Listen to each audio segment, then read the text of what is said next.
Today we're going to talk about what's going on in real estate, where we're going, and how interest rate and inflation is affecting this market.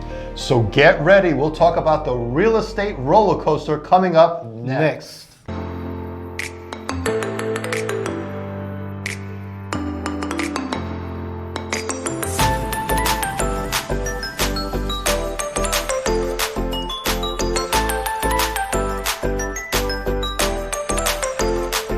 Hello everybody, this is Gamalier, broker realtor with Sturgis Realty Group. And I'm Alan Rios. I'm the realtor with Sturgis Realty Group here in Metro Atlanta. And today we have a great topic for you. We're going to talk about what's going on now in real estate, what caused the situation to come to where we are now, and what we're expecting to see in the future when it comes to real estate and in the market. Yeah, and you probably are aware, if you've been watching the news or reading the newspaper, magazine, or just scanning the internet, inflation is definitely impacting our day-to-day lives. And we're going to talk about how inflation has impacted the real estate market as well. Definitely, Alan. I mean, you see it when I go to the pump-to-pump gas. I feel it definitely. And we are realtors, so we drive a lot. Sure. We work with a lot of buyers and sellers. But talking about inflation, we're talking about inflation. Inflation currently, as of today, we're staying at 8.6%. This is being one of the highest inflation we have seen since 1981. Yeah, that's very high inflation. When you look back between 2012 and 2020, Gamalier, our inflation was under 2%. Yeah. And between 2014 and 2015, it was under 1%. Can you believe it? Yeah, it's amazing. I mean, you see where we are, obviously, and when we talk about this, we have to look at COVID too, obviously. Oh yeah, big impact here. When COVID came, obviously, a lot of people were staying home, saving their money. Yeah. Everybody had a little more saving, but we also had people who were not working either, because like the restaurant industry, there were certain industries that obviously that let a lot of people go also. Yeah, so people stayed home, they saved money, right? They really realized also that, while they were staying at home, people who had jobs who were working from home, they realized, hey, I need more space too, right? Yeah, you start realizing. I'm looking at my house here and I'm like, it's kind of crowded. Maybe we need to think about buying a home.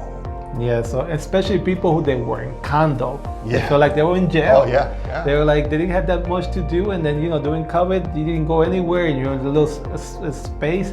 So these people were ready, and people that were living at home, especially those people that were the young ones, that they were young professionals that were still living at home. They were like, I gotta go, I gotta leave now, I gotta buy my own, and realizing that you needed more space, you need to have more fun, you gotta enjoy life.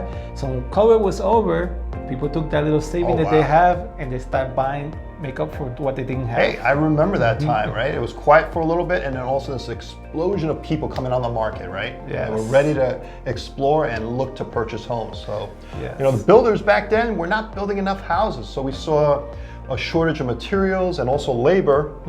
But with the demand of folks coming on the market to buy, oh my gosh. Yes. The sellers were inundated with offers. It was amazing to see how the market switched from, it was a selling market, but then it became a very strong selling market that we had not seen before. Houses getting over 40 properties, 40 offers, and people just were trying to buy, but they were not able to buy because the competition and people putting so much above.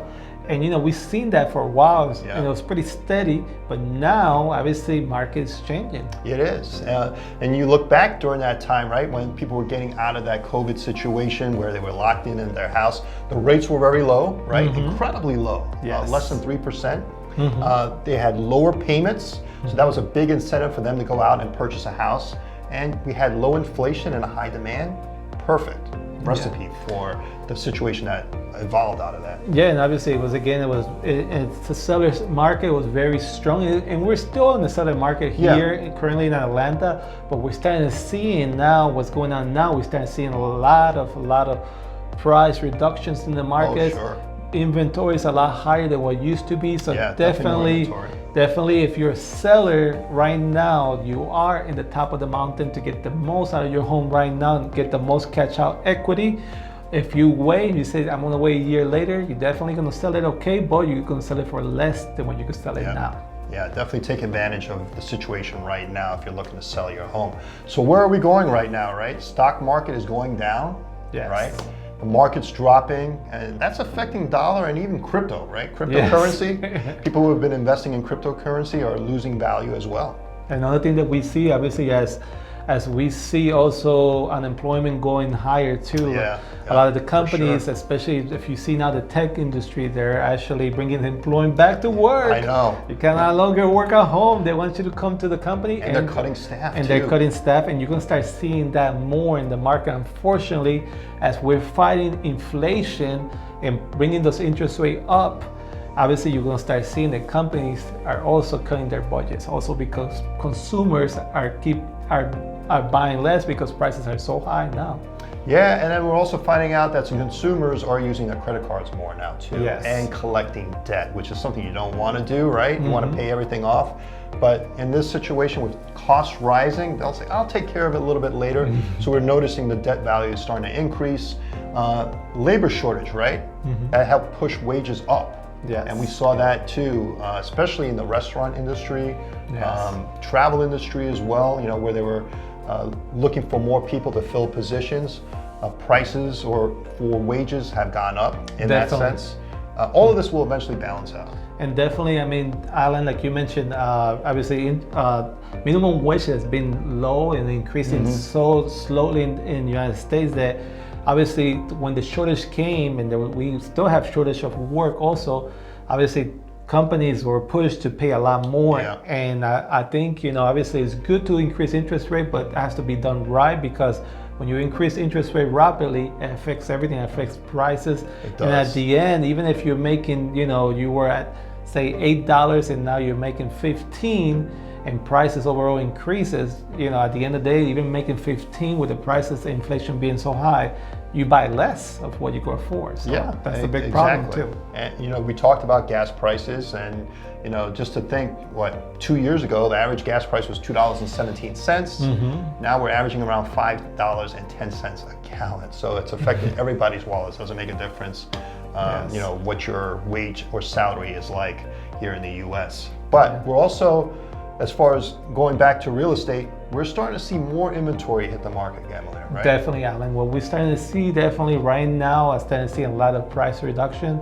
And some of these houses, obviously, they were really overpriced. Yeah. So Oh, that for reduction is adjusting into the market. But we start seeing a lot more inventory, so there's more competition for sellers, even though it's still a seller market, but it's going where it's moving towards the buyer market now also. For sure. I mean, a lot of areas saw inventory, like a month's supply would be, pretty decent. I mean, it's comparable in a lot of areas. Now we're seeing a couple of months supply on the market. So it's starting to catch up there. So we're seeing more homes, which gives you an opportunity to negotiate now with sellers, right? Which you didn't see for quite some time. That is very true, Alan. That, one thing is that if you were one of those buyers that was looking for a home and you were not able to find a home because you kept going, putting offers, and unfortunately, you were not getting the home because you may had an FHA loan, and those loans that you were competing with, so conventional, with cash, and you got so frustrated and say, I'm not gonna buy no more.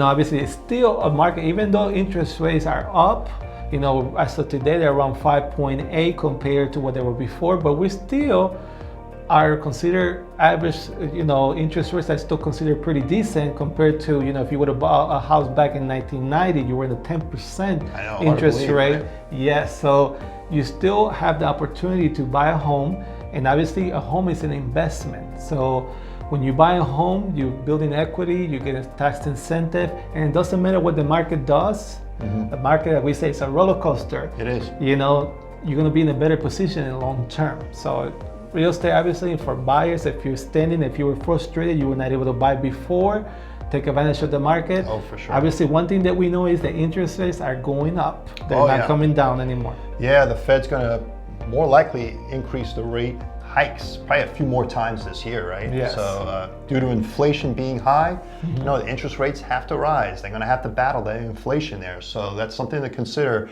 if you're looking to buy a house. But remember this, if you buy a house, even with interest rates, say, climbing to 6 or 7%, down the road when the market adjusts, you can always refinance the whole thing again. So just keep in mind that, if you're currently renting, or if you've been wanting to buy, and you were on hold because you were probably had an FHA loan, you were not able to find a home, or USDA loan, or you had a grant program, those programs and those things are going to help you buy now, because as inventory goes up, there's going to be more opportunity. And like Alan mentioned, also there's an opportunity for negotiation, possibly closing costs. That you may get a credit from closing costs. There's opportunity coming up for buyers also in this market. Yeah, and just remember this, you're always going to gain equity in the house that you're going to be purchasing, right? Just to give you an example, back in 1972, 50 years ago, the median house price was $26,200, Wow. right? $26,200. And this is median price that he mentioned. This is new builds too. This is new build back then. Yeah. And now compared to 2022, right? $428,700. So what am I saying? The house price has gradually increased through time. Even through some of the roller coasters we've been through over the last 50 years, it just proves to you that it's still a great investment to purchase a home. And keep in mind that one thing I tell everybody, if you're renting, you're paying somebody else's home. That's right. And that what that means is if you're paying their mortgage. That's correct. If you're renting 10 years from now, even if you buy high or if you buy in the market, that mortgage keeps going down as you pay it off. Over time, you will build equity.